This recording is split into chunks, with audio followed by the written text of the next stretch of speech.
엄마 빈소 앞이었습니다. 사람들 다 보는 앞에서 시어머니가 소리를 질렀어요. 저런 아버지 둔 여자랑 우리 아들 못 살아요. 그리고 이렇게 말했습니다. 지금 당장 파혼해요. 아버지 바로 앞에서였습니다. 아내를 그날 아침 잃은 아버지 눈앞에서요. 3년을 함께한 사람이었습니다. 그 어머니였어요. 그날 밤 아버지가 전화 한 통을 했습니다. 10글자도 안 되는 말이었어요. 그들은 나중에야 알았습니다. 그 말들이 얼마나 큰 파장을 불러일으킬지를. 안녕하세요. 따뜻한 사연 다이어리입니다. 오늘은 엄마 빈소 앞에서 시작된 이야기입니다. 아버지와 딸, 그리고 아직 세상에 나오지 않은 아이의 이야기예요. 끝까지 들어주시면 그 노인이 왜 그날 허리를 숙였는지 이해하실 수 있을 겁니다. 좋아요와 구독으로 응원해주세요. 이 결혼을 끝까지 지키려 했습니다. 아무도 모르는 이유가 있었어요. 뱃속에 아이가 있었습니다. 이준석도 몰랐어요. 아버지도 몰랐습니다. 그래서 끝까지 참으려 했어요. 시어머니가 뭐라 해도 이번 한 번만 더 참으면 된다고 그렇게 생각했습니다. 하지만 이준석은 몰랐습니다. 그녀가 임신한 사실을요. 이번이 처음이 아니었어요. 처음 아버지를 소개했을 때였습니다. 시어머니는 악수를 청하지 않았어요. 고개만 한번 끄덕이고 시선을 돌렸습니다. 저는 그날 집에 와서 혼자 울었어요. 이준석한테 말했습니다. 어머니가 우리 아버지 불편해하시는 것 같아. 이준석이 웃으며 말했어요. 엄마가 원래 좀 까다로워. 시간이 지나면 괜찮아질 거야. 저는 그 말을 믿었습니다. 이준석이 좋았으니까요. 추석 때였어요. 시어머니가 이준석에게 작은 목소리로 말했습니다. 그런 아버지 둔 여자가 우리 집에 들어오면 우리 집 망신이야. 이준석은 아무 말도 하지 않았어요. 저는 그 말을 나중에 알았습니다. 알았을 때도 참았어요. 이준석이 좋았으니까요. 그리고 뱃속에 아이가 있었으니까요. 어머니가 돌아가신 날은 10월 말이었습니다. 바람이 유독 차가운 날이었어요. 강태수는 영안실 복도 의자에 혼자 앉아 있었습니다. 75살이었어요. 무릎에 올려놓은 두 손이 조금씩 떨리고 있었습니다. 45년을 함께 산 아내였어요.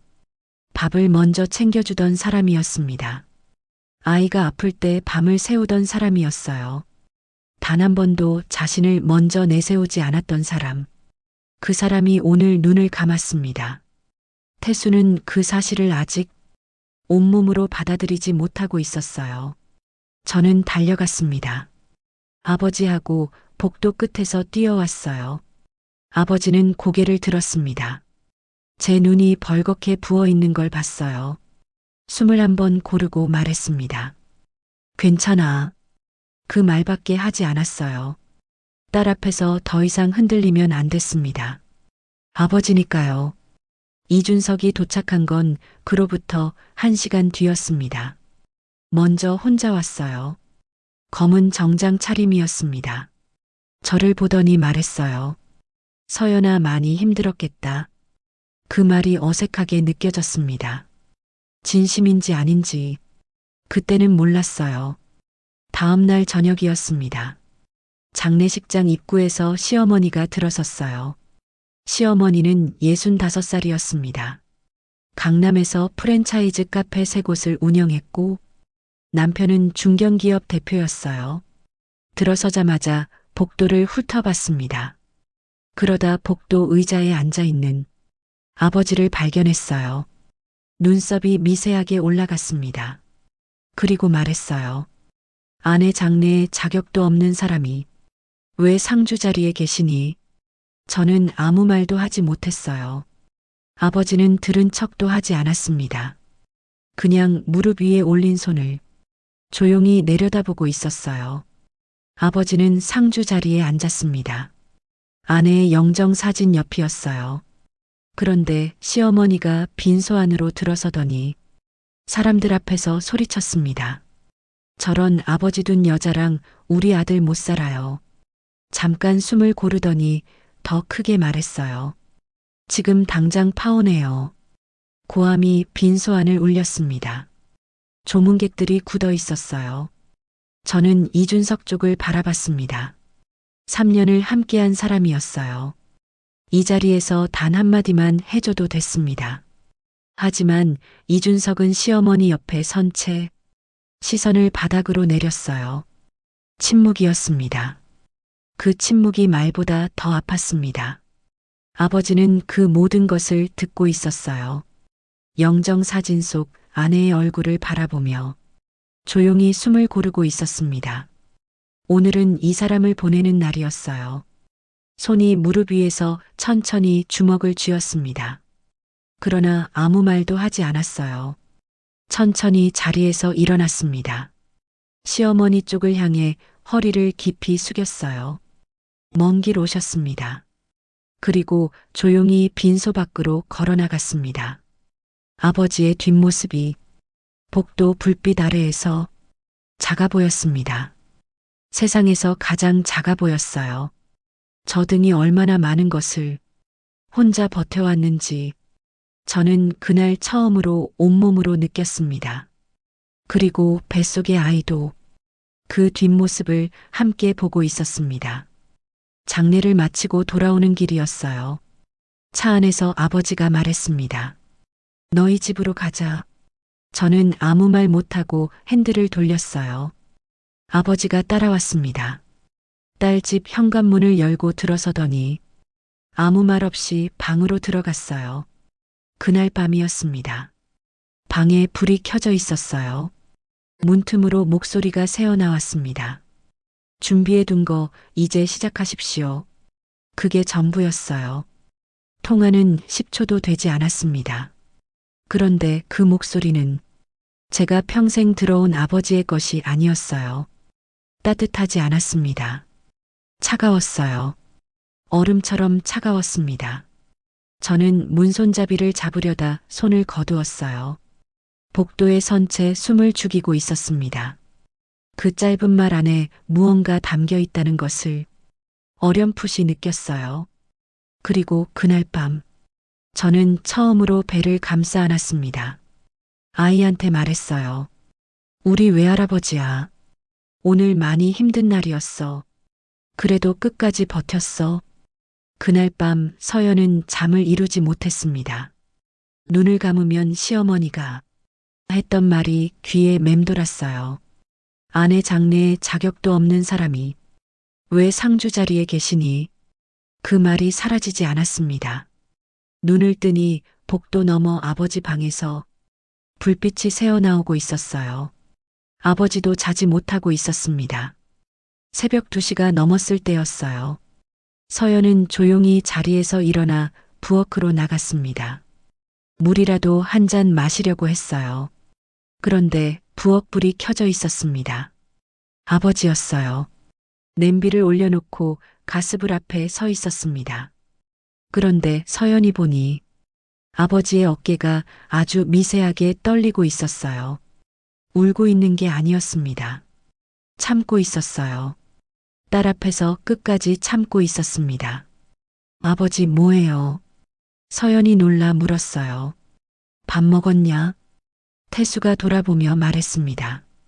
장례식장에서 제대로 못 먹었을 것 같아서 서연의 눈시울이 뜨거워졌어요. 아내가 없는 부엌이었습니다. 그 밤에 아버지는 딸 밥 걱정을 하고 있었어요. 두 사람은 새벽 부엌에서 미역국을 먹었습니다. 아무 말 없이 먹었어요. 숟가락 소리만 조용히 울렸습니다.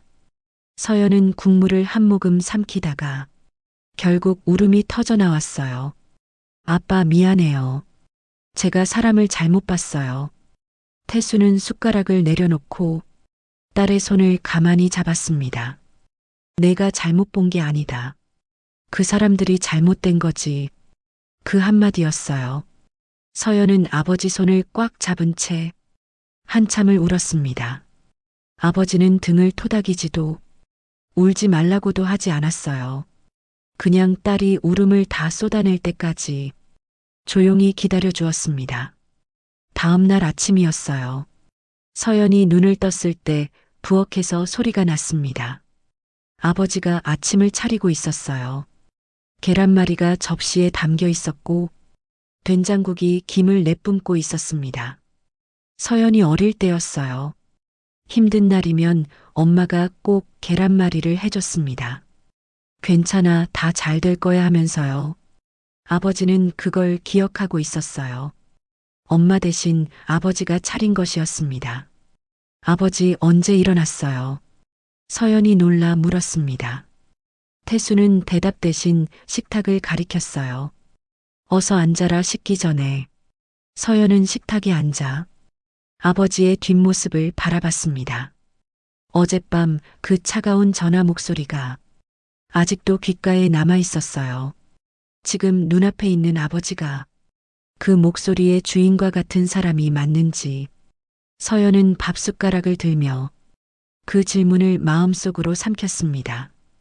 오전이 끝날 무렵 이준석에게서 연락이 왔어요. 만나자고 했습니다. 서연은 잠시 생각하다가 나갔어요. 카페였습니다.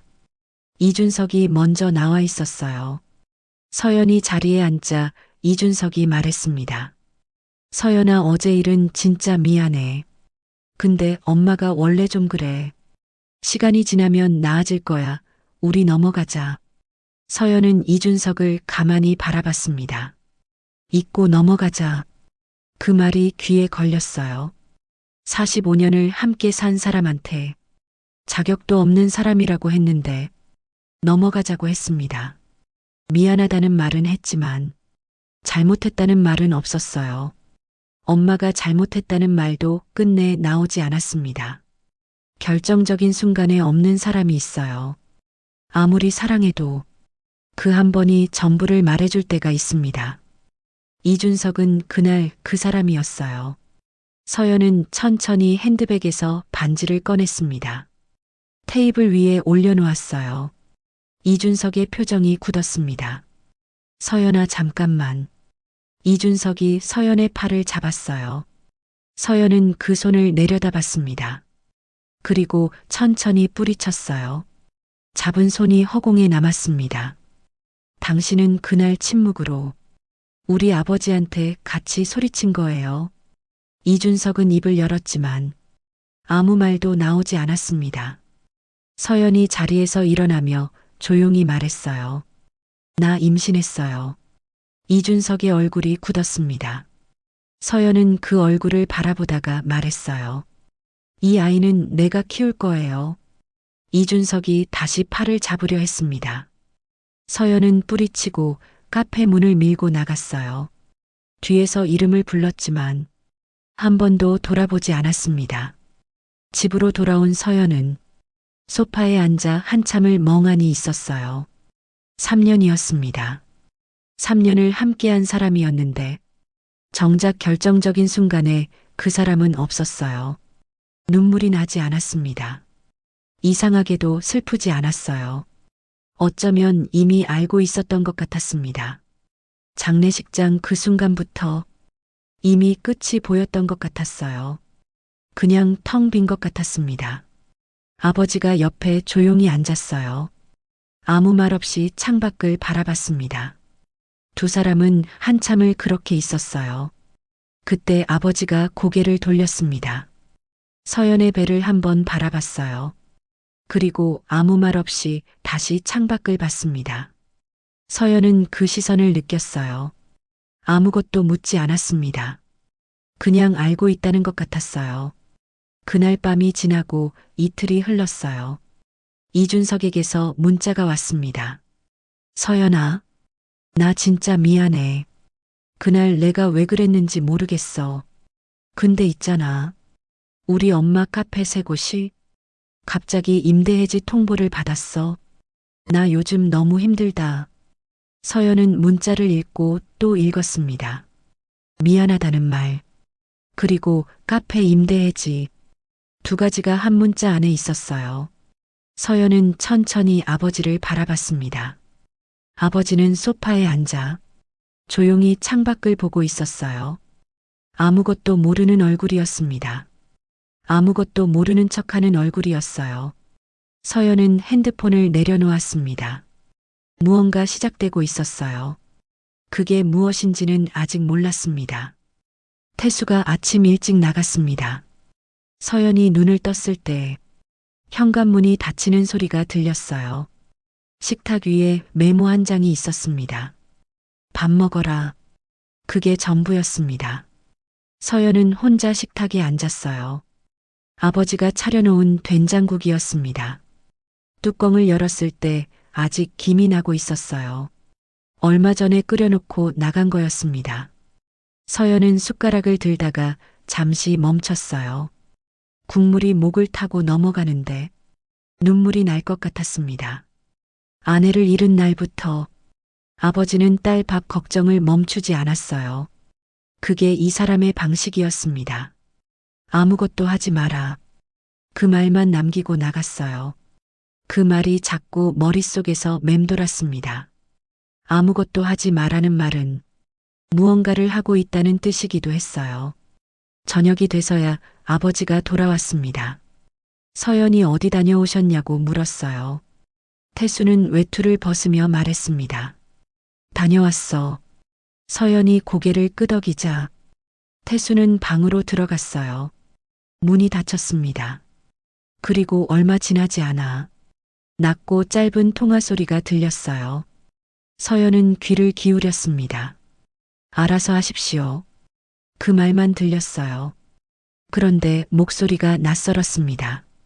평소 아버지 목소리가 아니었어요. 단단하고 차가웠습니다. 서연은 방문 앞에서 한참을 서 있었어요. 들어가야 할지 말아야 할지 몰랐습니다. 그냥 서 있었어요. 그렇게 며칠이 흘렀습니다. 태수는 매일 아침 일찍 나갔다가 저녁에 돌아왔어요.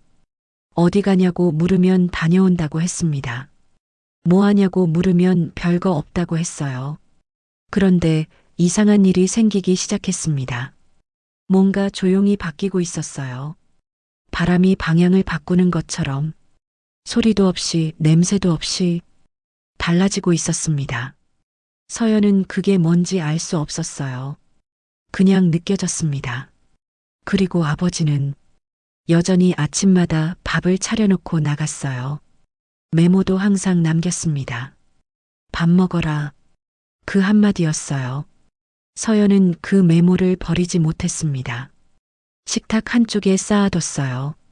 읽을 때마다 눈물이 날 것 같았습니다. 어느 날 저녁이었어요. 태수가 거실 테이블에 앉아 서류를 검토하고 있었습니다. 안경을 쓰고 서류를 내려다보고 있었어요. 서연은 부엌에서 그 모습을 바라봤습니다. 아버지, 뭐 보세요? 태수가 고개를 들었어요. 그리고 서류를 덮으며 말했습니다. 아무것도 아니야. 서연은 더 묻지 못했어요. 아버지 눈빛이 평소와 달랐습니다. 차갑지는 않았어요. 그냥 단단했습니다. 결심한 사람의 눈빛이었어요. 평생 조용히 살아온 아버지였습니다. 그런 아버지가 무언가를 결심하고 있었어요. 서연은 나중에야 알았습니다. 아버지가 운영하는 회사가 있었어요. 큰 회사였습니다. 아버지 아들, 딸들이 각 부문을 나눠서 맡고 있었어요. 아버지는 큰 결정만 내렸습니다. 아버지가 결정을 내리면 회사 전체가 움직였어요. 그런데 서연은 그것도 몰랐습니다. 아버지가 그런 사람인 줄 전혀 몰랐어요. 그냥 조용히 살아온 사람인 줄만 알았습니다. 어느 날 밤이었어요. 서연이 잠을 이루지 못하고 거실로 나왔습니다. 아버지 방 불이 꺼져 있었어요. 서연은 소파에 앉아 배를 가만히 내려다봤습니다. 이 아이한테 무슨 말을 해줄 수 있을까요? 아직 아무것도 모르는 채로 이 세상에 나올 아이였어요. 서연은 배 위에 손을 올렸습니다. 괜찮아. 그냥 그 말만 했어요. 엄마가 지킬게 하고도 말했습니다. 그때 문득 엄마가 생각났어요. 엄마도 이랬을까요? 아무것도 모른 채 서연을 뱃속에 품고 혼자 이 말을 했을까요? 괜찮아. 서연은 그 말을 오래 중얼거렸습니다. 그런데 이상하게도 혼자가 아닌 것 같았어요. 아버지가 어딘가에서 같은 마음으로 움직이고 있는 것 같았습니다. 그 마음이 여기까지 닿는 것 같았어요. 서연은 그 느낌을 오래 붙잡고 있었습니다. 다음 날 아침이었어요. 태수가 식탁에 앉아 있었습니다. 서연도 앉았어요. 두 사람은 아무 말 없이 밥을 먹었습니다. 그때 서연이 물었어요. 아버지 요즘 매일 어디 가세요? 태수는 국을 떠먹으며 말했습니다. 갈 데가 있어. 서연이 다시 물었어요. 뭐 하시는 거예요? 태수는 잠시 숟가락을 내려놓았습니다. 그리고 서연을 바라봤어요. 너는 아무것도 몰라도 돼. 그 말이었습니다. 서연은 더 이상 묻지 않았어요. 아버지가 그렇게 말하면 그게 맞는 거라는 걸 어릴 때부터 알고 있었습니다. 아버지는 거짓말을 하지 않았어요. 다만 말하지 않을 뿐이었습니다. 말하지 않는 것과 숨기는 것은 다른 것이었어요. 서연은 그 차이를 알고 있었습니다. 그날 오후였어요. 서연은 혼자 거실에 앉아 있었습니다. 이틀 전 이준석 문자가 생각났어요. 엄마 카페 임대해지. 그 말이 머릿속에서 떠나지 않았습니다. 우연일 수도 있었어요. 그런데 아닐 수도 있었습니다. 아버지가 매일 나가는 곳, 아버지가 덮었던 서류, 아버지의 그 단단한 눈빛. 서연은 그 조각들을 천천히 맞춰봤어요. 아직 확신할 수 없었습니다. 그런데 한 가지만은 알 것 같았어요. 아버지가 움직이고 있었습니다.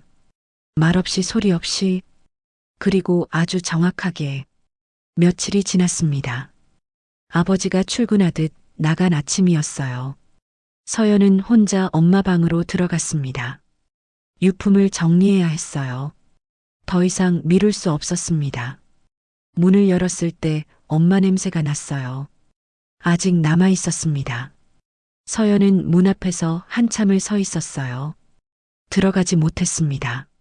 숨을 한번 고르고 나서야 발을 뗐어요. 옷장을 먼저 열었습니다. 엄마 옷들이 나란히 걸려 있었어요. 한 벌씩 꺼내서 접어 정리했습니다. 그때 옷장 맨 아래 낡은 상자 하나가 나왔어요. 먼지가 쌓여 있었습니다. 서연은 상자를 꺼내 뚜껑을 열었어요. 편지 묶음이었습니다. 발신인을 봤어요. 강태수라고 적혀 있었습니다. 서연은 한 장을 꺼내 펼쳤어요. 제발 혼인신고만 하자. 우리 서류 한 장만 썩으려면 되잖아. 또 한 장을 꺼냈습니다. 왜 싫다는 거야? 나는 당신 남편이고 싶어. 마지막 한 장을 꺼냈어요. 제발 부탁이야. 날짜들이 달랐습니다.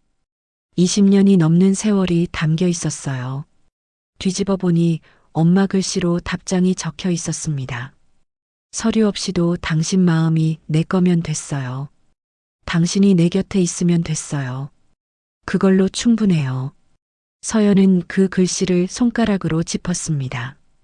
지워지지 않았어요. 오래된 글씨였지만 또렷했습니다. 편지 묶음 맨 아래 봉투 하나가 따로 있었어요. 서연 앞이라고 적혀 있었습니다. 엄마 글씨였어요. 서연은 봉투를 뜯었습니다. 우리 서연이, 엄마가 이 편지를 쓰는 건 내가 읽을 때쯤이면 엄마가 없을 것 같아서야. 이 사람 잘 부탁해. 평생 혼자 너무 많이 참았어. 아무 말 없이 다 삼킨 사람이야. 그러니까 내가 곁에 있어줘야 해. 엄마 부탁이야. 서연은 편지를 가슴에 꼭 안았습니다. 소리가 나오지 않았어요. 그냥 눈물이 흘렀습니다. 한참을 그렇게 있었어요. 그때 옷장 한쪽에서 낡은 감색 점퍼가 눈에 띄었습니다. 서연은 점퍼를 꺼내 들었어요. 안쪽에는 정장이 가득했습니다. 새 옷이 없는 게 아니었어요. 서연은 편지와 점퍼를 꼭 안고 방에서 나왔습니다. 그날 밤이었어요. 잠이 오지 않았습니다. 서연은 조용히 부엌으로 나왔어요. 불을 켜려는데 이미 켜져 있었습니다. 아버지가 먼저 와 있었어요. 식탁에 앉아 창밖을 바라보고 있었습니다. 아버지도 잠을 이루지 못하고 있었어요. 서연이 말했습니다.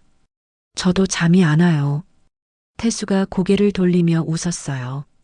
그러면 차 한잔 할래? 서연이 고개를 끄덕였습니다. 태수가 일어나 주전자를 올렸어요. 두 사람은 나란히 앉아 따뜻한 차를 기다렸습니다. 차가 나왔어요. 두 사람은 찻잔을 마주하고 앉았습니다. 아무 말 없이 첫 모금을 마셨어요. 따뜻했습니다. 서연이 편지를 식탁 위에 조용히 올려놓았어요. 태수가 편지를 봤습니다. 표정이 달라지지 않았어요.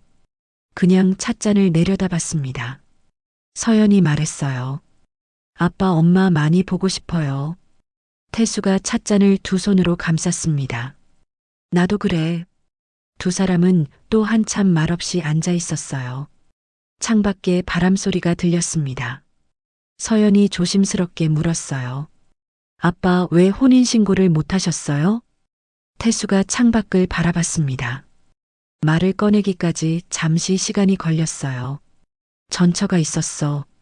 서연은 아무 말하지 않았습니다. 아버지가 먼저 이야기를 꺼내는 게 이날이 처음이었으니까요. 오래전에 헤어졌는데 아프다는 연락이 왔어. 죽기 전에 부탁을 하더라고. 우리 아이들 호적 지켜줘요. 태수가 찻잔을 손으로 가만히 감쌌어요. 그 약속을 지키다 보니 엄마랑 혼인신고를 못하게 됐어. 서연이 물었습니다. 엄마는 알고 있었어요? 태수가 고개를 끄덕였어요. 처음부터 알았어. 그러면서도 한마디 불평 없이 곁에 남았어. 서연의 눈이 뜨거워졌습니다. 아빠가 잘못한 거 아니잖아요. 태수가 부드럽게 고개를 저었어요. 그래도 미안했어. 그 마음은 평생이었어. 서연은 말없이 아버지 손 위에 자기 손을 살며시 올려놓았습니다. 두 사람은 그렇게 한참을 있었어요. 서연이 다시 물었습니다. 아빠 편지 보면 아빠가 계속 부탁했잖아요. 엄마가 왜 거부한 거예요? 태수가 잠시 미소를 지었어요. 따뜻한 미소였습니다. 그때 사업이 많이 힘들었어. 빚쟁이들이 들이닥쳤을 때 엄마가 몰래 전 재산을 팔아서 빚을 갚아줬어. 서연이 놀라서 바라봤어요. 왜요? 한참 지나서야 알았어. 왜 그랬냐고 물었더니 엄마가 그냥 웃기만 했어. 당신이 망하면 나도 망한 거라고. 태수의 목소리가 살짝 떨렸습니다. 그 뒤로 내가 다시 혼인신고 하자고 했어. 그랬더니 엄마가 말하더라고. 태수 씨, 서류 없이도 당신 마음이 내 거면 됐어요. 그걸로 충분해요. 서연은 말을 잇지 못했어요. 엄마가 그런 사람인 줄 몰랐어요. 태수가 말했습니다. 나도 그때는 몰랐어. 찻잔에서 김이 피어올랐어요. 두 사람은 그 김을 바라봤습니다. 말이 없어도 괜찮았어요.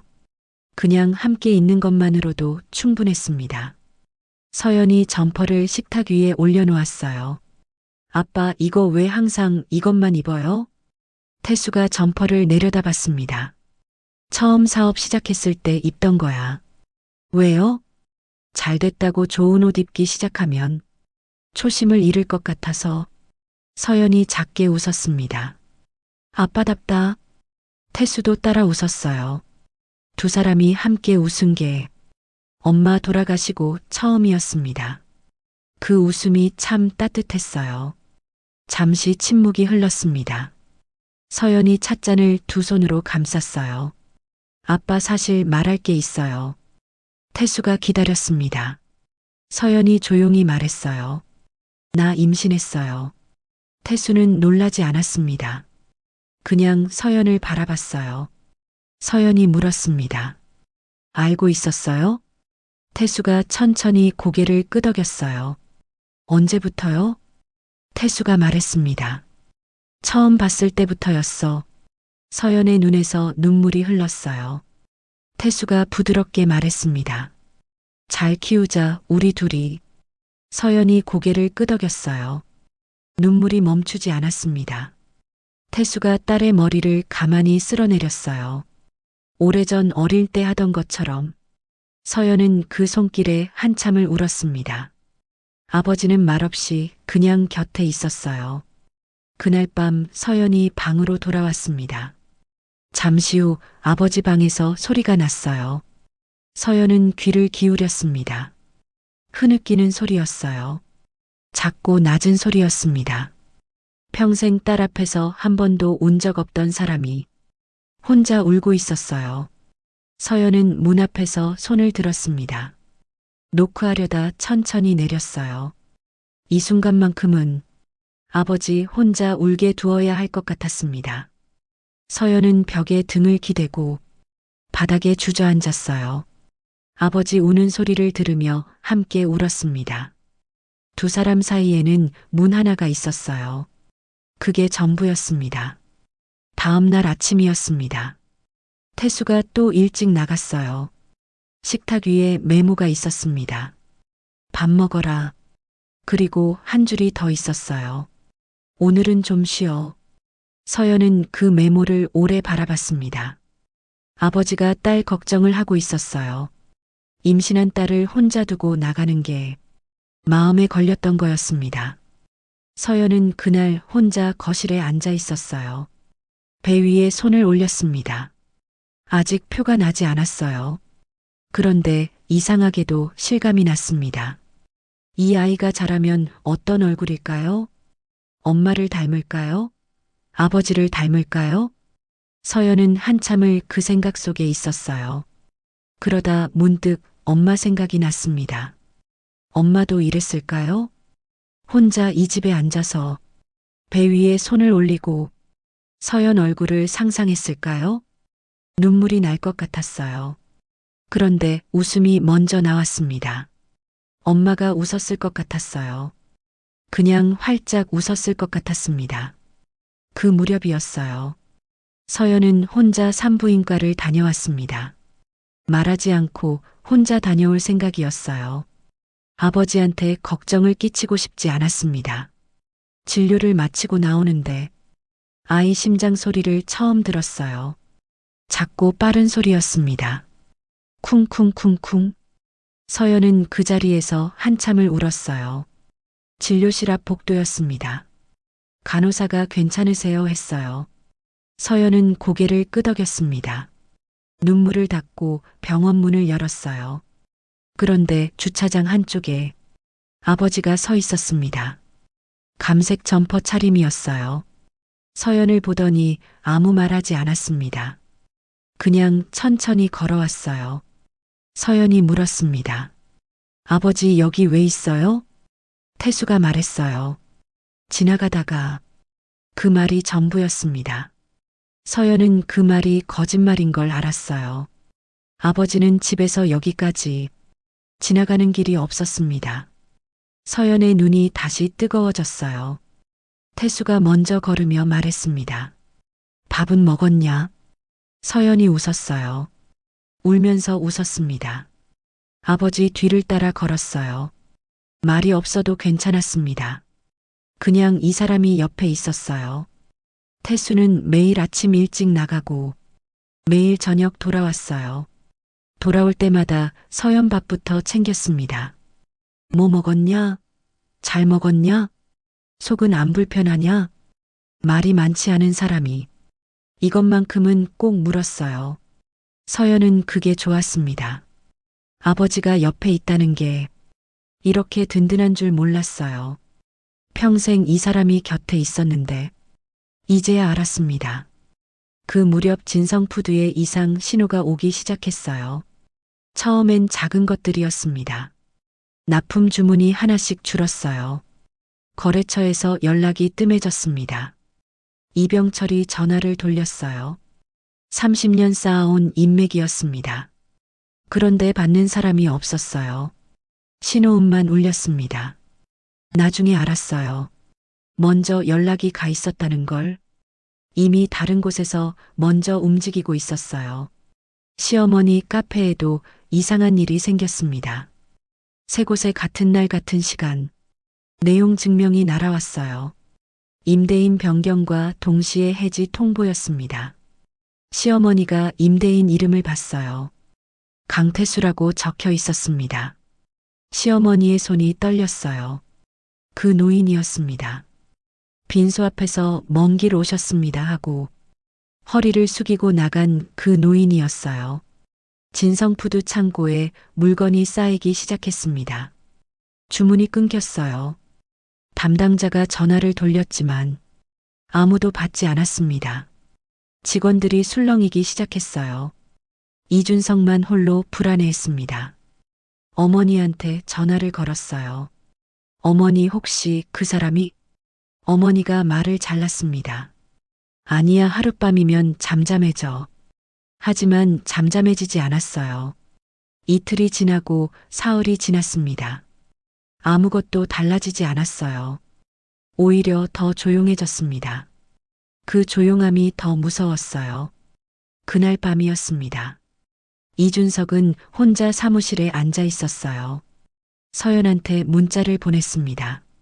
서연아, 나 진짜 미안해. 그날 내가 왜 그랬는지 모르겠어. 근데 있잖아. 우리 엄마 카페 세 곳이 갑자기 임대해지 통보를 받았어. 나 요즘 너무 힘들다. 답장이 오지 않았습니다. 이준석은 핸드폰을 내려다봤어요. 읽음 표시가 떴습니다. 그런데 아무 말이 없었어요. 이준석은 다시 문자를 보냈습니다. 서연아, 전화 한 통만 해줘. 부탁이야. 그래도 답이 없었습니다. 이준석은 창밖을 바라봤어요. 그날 빈소가 생각났습니다. 엄마 옆에 서서 아무 말도 하지 못했던 자신이 생각났어요. 그때 한마디만 했어도 됐었습니다. 하지만 하지 않았어요. 이준석은 그 생각을 오래 했습니다. 며칠이 더 지났어요. 이준석 문자가 하루에 한 통씩 왔습니다. 서연아, 밥은 먹었어? 서연아, 날씨 많이 추워졌다. 서연아, 나 진짜 후회해. 서연은 읽었지만 답하지 않았어요. 그러다 열흘쯤 지났을 때였습니다. 문자가 달라졌어요. 서연아, 제발 연락 좀 해줘. 우리 회사가 이상해. 진짜 이러다 망할 것 같아. 서연아, 나 무섭다. 서연은 그 문자를 읽고 또 읽었습니다. 무섭다는 말이 걸렸어요. 그런데 이상하게도 그 말이 예전처럼 마음에 닿지 않았습니다. 장례식장 그 침묵이 아직 가슴 어딘가에 남아 있었어요. 그 무렵이었어요. 이준석이 집으로 돌아왔습니다. 어머니가 거실에 앉아 있었어요. 표정이 굳어 있었습니다. 이준석이 말했어요. 어머니, 이거 진짜 강태수 씨가 한 거 맞아요? 최명숙이 말했습니다.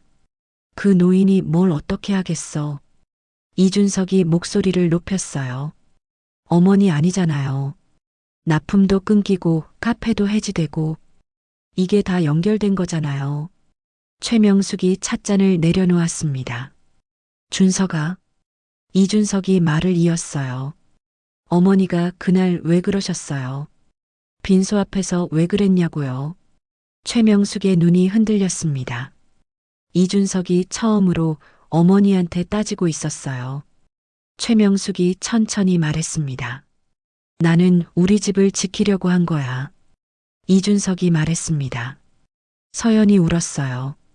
장례식장에서 서연이 울고 있었는데 저는 아무 말도 못했어요.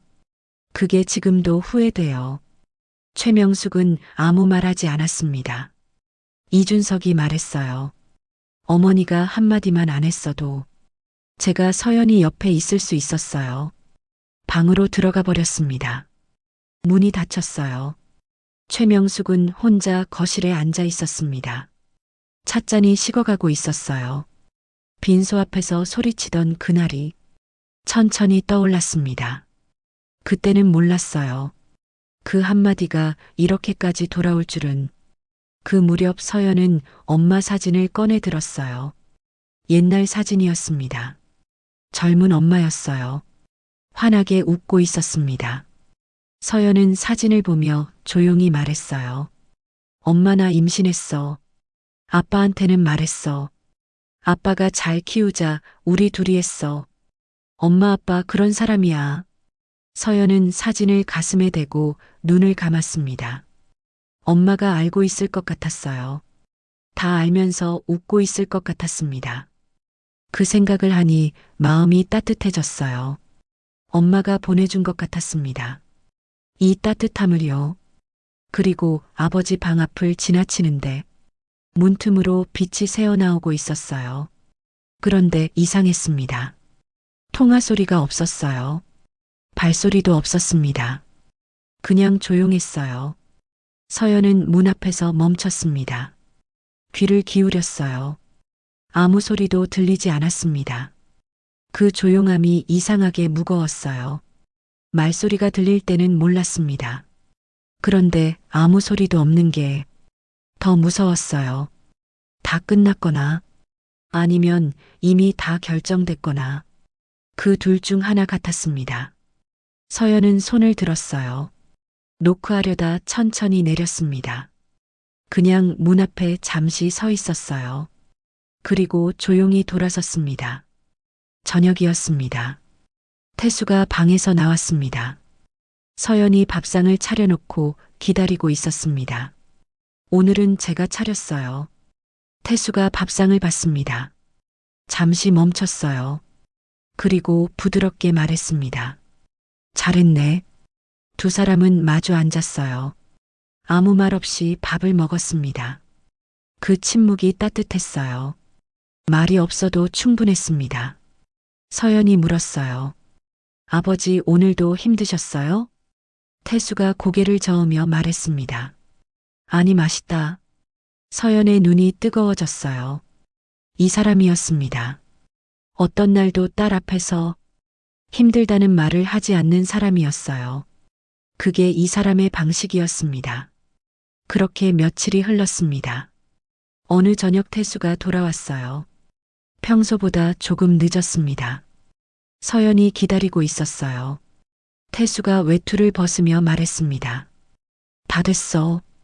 서연이 고개를 들었어요. 다 됐어요? 태수가 고개를 끄덕였습니다. 서연은 더 묻지 않았어요. 물어보지 않아도 알 것 같았습니다. 아버지가 해야 할 일을 다 했다는 뜻이었어요. 태수가 식탁에 앉았습니다. 서연이 차를 끓여왔어요. 두 사람은 나란히 앉아 따뜻한 차를 마셨습니다. 말이 없었어요. 그래도 괜찮았습니다. 그때 서연 핸드폰이 울렸어요. 이준석이었습니다. 서연아 나 한 번만 만나줘. 서연은 문자를 읽었어요. 그리고 핸드폰을 내려놓았습니다. 태수가 바라봤어요. 서연이 말했습니다. 이준석한테서 왔어요. 태수는 아무 말 하지 않았어요. 그냥 찻잔을 내려다봤습니다. 서연이 말했어요. 아빠 저 만나볼게요. 태수가 고개를 끄덕이며 말했습니다. 잘 생각했어. 딸이 결정한 거라면 그게 맞는 거였어요. 서연은 카페 문을 밀고 들어갔습니다. 이준석이 먼저 나와 있었어요. 창가 자리였습니다. 서연이 앉자 이준석이 말했어요. 와줘서 고마워. 서연은 아무 말 하지 않았습니다. 이준석이 말을 이었어요. 서연아 나 진짜 많이 생각했어. 그날 내가 잘못했어. 근데 있잖아. 우리 아이잖아. 그 아이 때문에라도 다시 시작하자. 서연은 창밖을 바라봤습니다. 이준석의 말이 귀에 들어왔어요. 그런데 이상하게도 그 말이 마음에 닿지 않았습니다. 아이 때문에라도 그 말이 걸렸어요. 아이 때문이 아니라 그냥 서연이 보고 싶어서, 그냥 미안해서, 그 말이었으면 달랐을 것 같았습니다.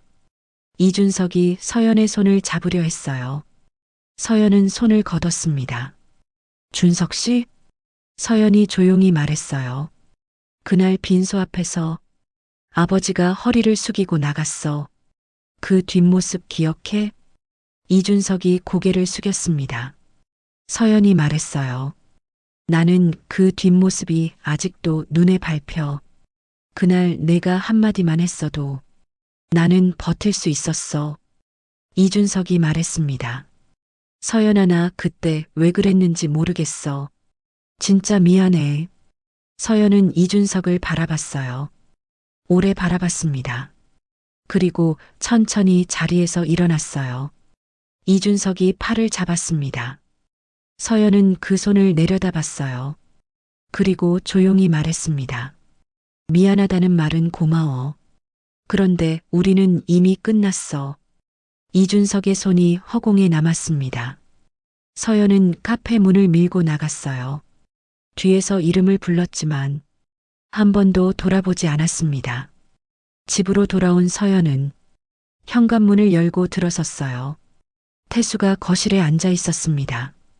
서연을 보더니 아무 말 하지 않았어요. 그냥 바라봤습니다.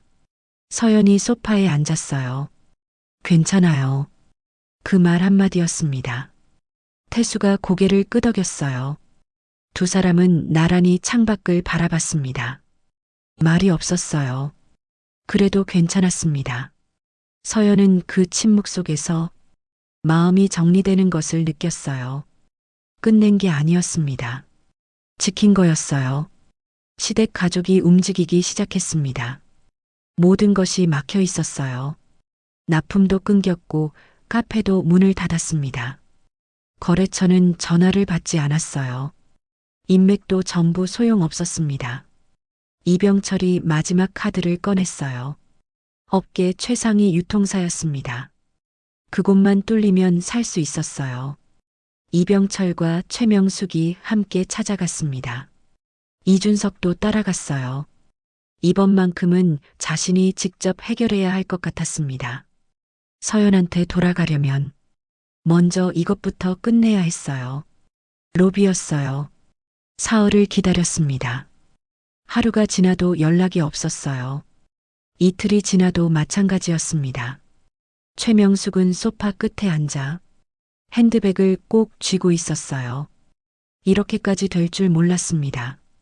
빈소 앞에서 소리쳤던 그날이 이렇게까지 돌아올 줄은 몰랐어요. 그냥 노인 한 명인 줄 알았습니다. 이준석은 로비 한쪽에 서서 창밖을 바라봤어요. 사흘 동안 아무 말이 없었습니다. 그냥 기다렸어요. 기다리면서 자꾸 서연이 생각났습니다. 빈소 앞에서 이준석을 바라보던 눈빛이 사흘 내내 머릿속을 떠나지 않았어요. 그때 한마디만 했어도 됐었는데 그 생각이 멈추지 않았습니다. 사흘째 되던 날 오전이었어요. 직원이 다가왔습니다. 회장실로 안내해드리겠습니다. 복도가 길었어요. 세 사람은 나란히 걸었습니다. 이병철이 앞섰어요. 최명숙이 그 뒤를 따랐습니다. 이준석은 맨 뒤에서 걸었어요. 복도 끝에 육중한 문이 보였습니다. 비서가 문손잡이를 잡았어요. 천천히 문이 열렸습니다. 창밖으로 서울 전체가 내려다 보였어요. 햇빛이 유리창을 타고 들어왔습니다. 그 빛 앞에 회전 의자가 있었어요. 등이 보였습니다. 검은 의자였어요. 그 등이 창밖을 바라보고 있었습니다. 이병철이 먼저 들어섰어요. 최명숙이 따라 들어갔습니다. 이준석도 들어섰어요. 비서가 문을 닫았습니다. 방 안이 조용했어요. 의자는 움직이지 않았습니다. 그 침묵이 길었어요. 이병철이 헛기침을 했습니다. 그때였어요. 천천히 의자가 돌아섰습니다. 최명숙의 입에서 소리가 나오지 않았어요. 이병철의 얼굴이 굳었습니다. 이준석은 눈을 크게 떴어요. 강태수였습니다. 감색 점퍼 차림이었어요. 장례식장 빈소 앞에서 먼 길 오셨습니다 하고 허리를 숙이고 나갔던 그 노인이었습니다. 최명숙의 다리에서 힘이 풀렸어요. 핸드백이 바닥으로 떨어졌습니다. 죽지 못했어요. 그냥 서 있었습니다. 태수는 아무 말 하지 않았어요. 세 사람을 천천히 바라봤습니다. 한 사람씩이었어요.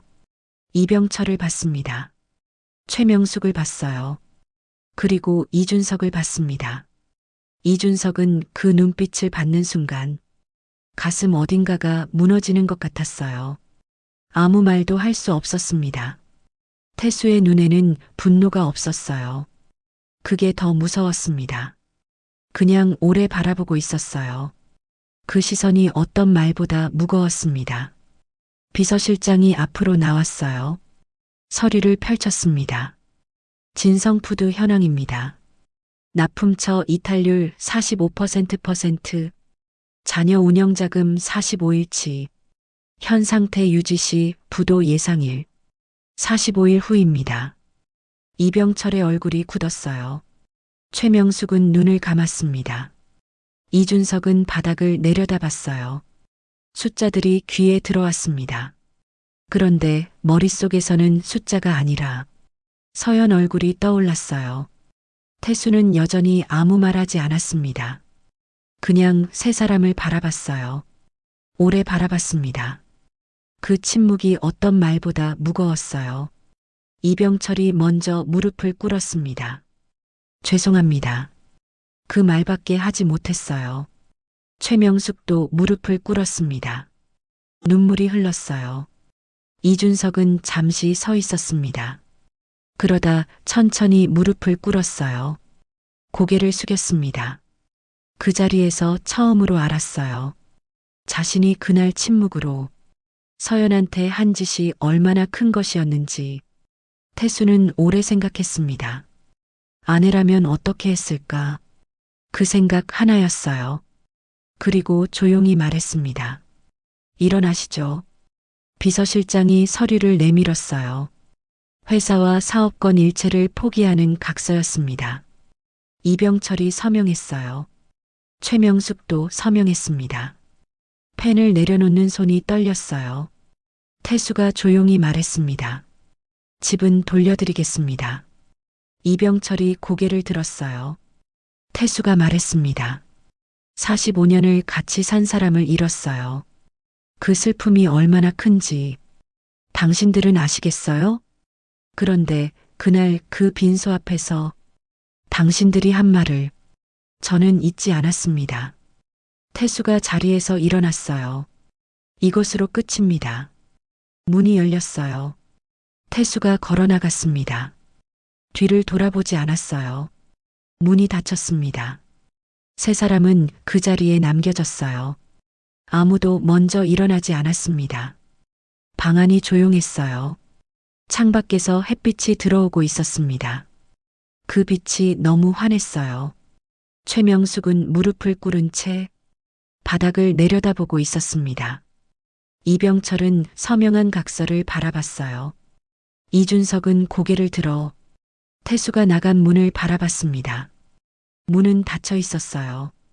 그런데 이준석은 그 문 너머로 서연 얼굴이 보이는 것 같았습니다. 빈소 앞에서 이준석을 바라보던 눈빛이었어요. 그때 한마디만 했어도 됐었는데 이준석은 눈을 감았습니다. 너무 늦었다는 걸 알았어요. 그 방 안의 침묵은 오래 이어졌습니다. 아무도 먼저 입을 열지 않았어요. 그날 저녁이었습니다. 태수가 집에 돌아왔어요. 서연이 밥상을 차려놓고 기다리고 있었습니다. 아버지가 들어서는 걸 보자 서연은 말없이 일어나 앉았어요. 태수는 잠시 딸의 등을 가만히 두드렸습니다. 두 사람은 마주 앉아 밥을 먹었어요. 아무 말이 없었습니다. 그래도 괜찮았어요. 오늘 하루가 밥상 위에 다 담겨 있었습니다.